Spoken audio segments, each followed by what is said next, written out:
As Americans struggle with record high inflation, soaring gas prices, and trying to find formula to feed their babies, President Biden strolled along the Delaware beach. Oh, looks like so much fun. That was this weekend. It was yet another break for the President of the United States.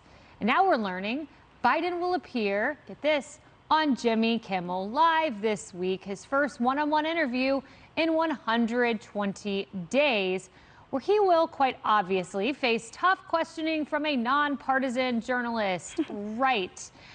This is apropos, Brian, to appear on a comedy show. I think it's a metaphor for the presidency at this point.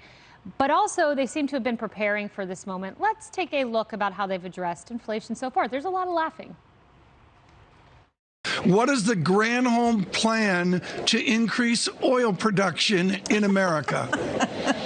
Oh my God, that is hilarious. Would that I had the magic wand on this. Okay, another big topic. When are you guys going to admit that you were wrong about inflation?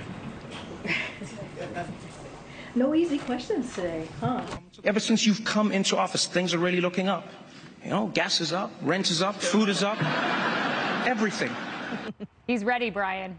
Right, Raver Jimmy Kimmel, who's going to, I don't know, he's even the third place late night show, so I'm not sure about if he's if he's doing himself a favor by going to something that's popular. I actually will think that the ratings will go down because President Biden is not a big draw. He's not a big draw to when he goes on campaign trail. He's not a big draw when it comes to an audience. You do this, and Kayla, you're the expert, but to me, you do this as a mix. You sit down with Brett Baer, you sit down with George Stephanopoulos, and then, hey, in between you do a late night show. But when you don't meet with the press for over 100 days and do any sit downs of any length, of any substance, for all this time, and then you go, well, I'm going to the West Coast for a disastrous America's meeting, which Mexico's not showing up for, and then I'll have time to go do Jimmy Kimmel right in the middle of it. It's just terrible. Again, no wonder he's been at his communications office. Who signed off on this? The new guys or the old guys? It's a great point. I mean, especially at a time, Harris, when, you know, ABC Ipsos tells us 83% say the economy is very important or the most important issue. It'd be like Trump going out on a comedy tour at the height of COVID. Like, this is a big issue. You don't sit down and laugh about it. Well, what happens when he makes a gaffe? What's the over/under on that, by the way? Well, the new thing, he wants to let Biden be Biden is the new push. That's it. It's scary. Yeah. Well, only if you're his comms director. Right. A lot of walking back. Or a country that Putin could invade. True. Right. I mean, seriously, because you don't know what's going to come out of his mouth. How do you clean up a joke, though? I mean, that's going to be real high-wire act stuff for his new comms team under this press secretary, who also has co-opted the Kamala Harris giggle. I mean, there's so much giggling going on. It's like its own word, its own language. I just want to know how to speak it. Yes. Because I think we need to know what their answers are. And look, he had all of his aides out this weekend. I understand that they can't put him out at the same time because they can't get messaging out and clean up what's coming out of his mouth. And now he's going to go on a comedy show, potentially make mistakes. And you think Jimmy Kimmel's going to help him out? Yes. He's not a journalist. Is he going to press him? I don't know. Maybe. He won't press him. I know that. I mean, who knows? Maybe he'll feel. He's certainly not feeling gas prices, Jimmy Kimmel. No, exactly right. But this is part of that frustration. Brian mentioned it. It's now Let Biden Be Biden's the name of the game. Kennedy, Politico out with this. Biden wants to get out more, seething that his standing is now worse than Trump's. And members of his inner circle, like Valerie Biden-Owens, his sister, his wife, Jill Biden, have complained that West Wing staff have managed Biden with kid gloves, not putting him on the road more or allowing him to flash more of his genuine, relatable, albeit gaffe-prone self.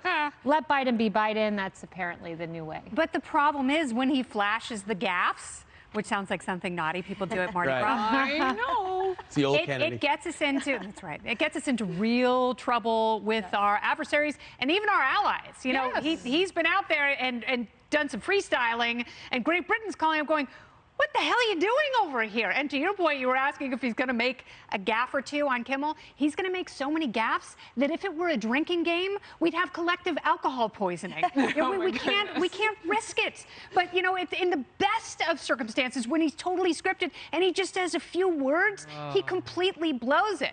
And you know that David Muir and, to your point, George Stephanopoulos are having a meltdown that they don't get this interview. And Brett. Jimmy Kimmel has become Lester Holt. such a partisan weenus, for lack of a better term. No doubt about that. And then meanwhile, Emily, you look at those pictures. I don't know if we have them, him strolling on the beach. We can put it up. 500 days of his presidency, 188 days of vacation. That's about a third of his presidency. Yeah, putting him, as the Daily Mail points out, on pace to become the most vacationed president in history. Why don't they help him carry his stuff? I know, it looks really. like he's about to fall over.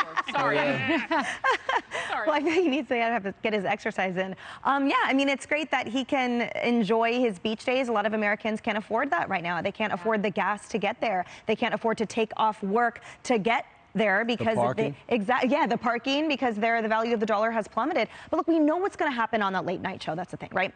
We are going to watch Biden be as likable, as affable, as average as he wants to portray that message for, because to him, that's more important to convey those roles than to convey him as a leader, than to be a commander-in-chief. And my real question then is how the media is going to portray this after. That's the only unknown. Are they going to cover it accurately, adequately? Are they going to say, you know what, we don't need a president on a late night show. We need a president in the Oval Office, making decisions based on leadership that will impact us positively at the kitchen table and at home every day. So that's what I care about, is the aftermath. In that hour or that 30 minutes, whatever it is, we know exactly the Joe Biden we're going to get. Let Biden be Biden. Remember, he gave Hunter an easy time, Jimmy Kimmel. Yeah. Jon Stewart asked real questions.